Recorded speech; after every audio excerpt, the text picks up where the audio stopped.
आज के समय में अक्सर पूछा जाता है, आदर्श पुरुष कौन है? क्या वो ताकतवर है? क्या वो धनवान है? या वो जो दुनिया जीत लेता है? लेकिन वेद कहते हैं, सच्चा पुरुष वही है जो खुद को जीत लेता है।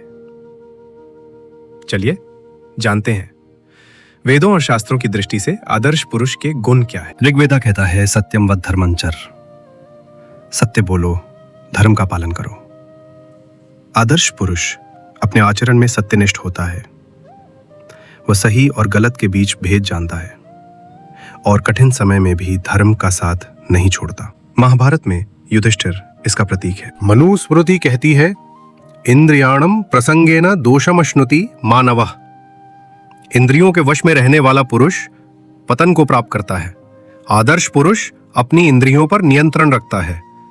वो क्रोध, वासना, लोभ से ऊपर उठ चुका होता है। वो विवेक से निर्णय लेता है और भावनाओं के बहाव में नहीं आता। महाभारत के अनुसार क्षमा धर्मस्य मूलम, क्षमा धर्म की जड़ है। आदर्श पुरुष अहंकार से दूर रहता है। वह दूसरों की भूल को क्षमा करना जानता है। श्री राम ने रावण के अंतिम समय में लक्ष्मण को ज्ञान लेने भेजा। यही पुरुषार्थ की पहचान है। ऋग्वेद में कहा गया है, न कर्मणा मनारंभा नैष्कर्म्यम पुरुषो अश्नुते। कर्म से दूर रहकर कोई पुरुष सिद्धि प्राप्त नहीं कर सकता। पुरुष को कर्मयोगी होना चाहिए।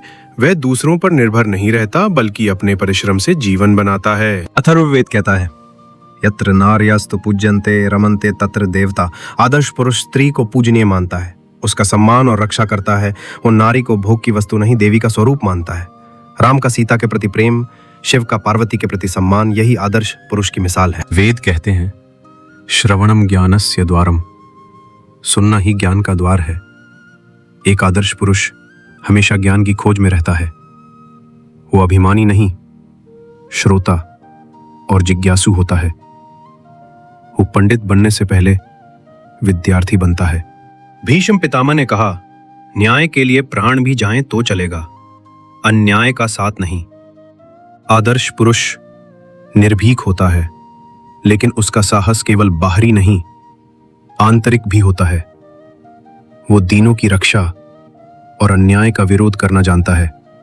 वो भीड़ का हिस्सा नहीं, सत्य का रक्षक होता है। चाणक्य नीति कहती है, विनयशील पुरुष सबसे बड़ा होता है, चाहे वो राजा ना भी हो। आदर्श पुरुष में अहंकार नहीं होता। वो चाहे जितना बड़ा हो जाए, पर विनम्रता से झुकना जानता है। जैसे वृक्ष फल लगने पर झुकता है, वैसे ही ज्ञानी पुरुष भी सहज रहता है। तो ये थे वेदों और शास्त्रों के अनुसार आदर्श पुरुष के गुण।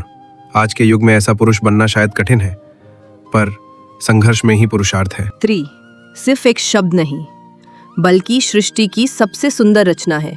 वेदों ने उसे शक्ति कहा, पुराणों ने माँ, पत्नी, बेटी और गृहलक्ष्मी का रूप। लेकिन क्या कभी आपने सोचा है, वेदों और पुराणों के अनुसार आदर्श स्त्री के गुण क्या है?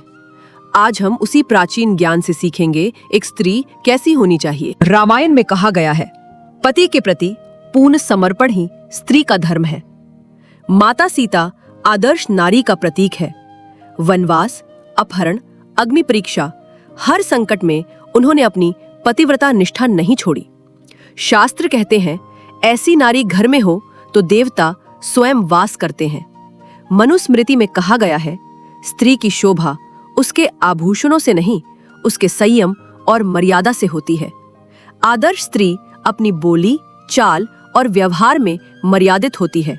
वो ना तो दिखावे में बहकती है और ना ही बुरे संग में डगमगाती है। वो समाज को संस्कार देती है, मौन और मधुरता से। ऋग्वेद में कई ऋषिकाओं का वर्णन है, गार्गी, मैत्रेयी, लोपामुद्रा, जिन्होंने वेदों में संवाद किया। आदर्श स्त्री पढ़ी लिखी और विवेकी होनी चाहिए। वह केवल गृहस्थी नहीं, समाज का भी मार्गदर्शन करती है। उसका ज्ञान मौन में गूंजता है, जैसे दीपक जो बिना आवाज के उजाला करता है। पद्म पुराण कहता है, क्षमा, दया और त्याग यही स्त्री का आभूषण है। वह हर रिश्ते में ममता और सहनशीलता की मूर्ति होती है। कुंती, गांधारी, द्रौपदी, हर युग में उन्होंने दर्द सहकर भी क्षमा का मार्ग चुना। यही स्त्री की आंतरिक शक्ति है, जिससे वह खुद को नहीं, पूरे परिवार को उठाती है। चाणक्य कहते हैं, बालक का पहला गुरु उसकी माता होती है। एक स्त्री ही आने वाली पीढ़ियों का निर्माण करती है। उसकी गोद में राजा, ऋषि और योद्धा पलते हैं। आदर्श स्त्री संस्कारों की जननी है। शास्त्रों ने स्त्री को कमजोर नहीं, शक्ति का रूप कहा है।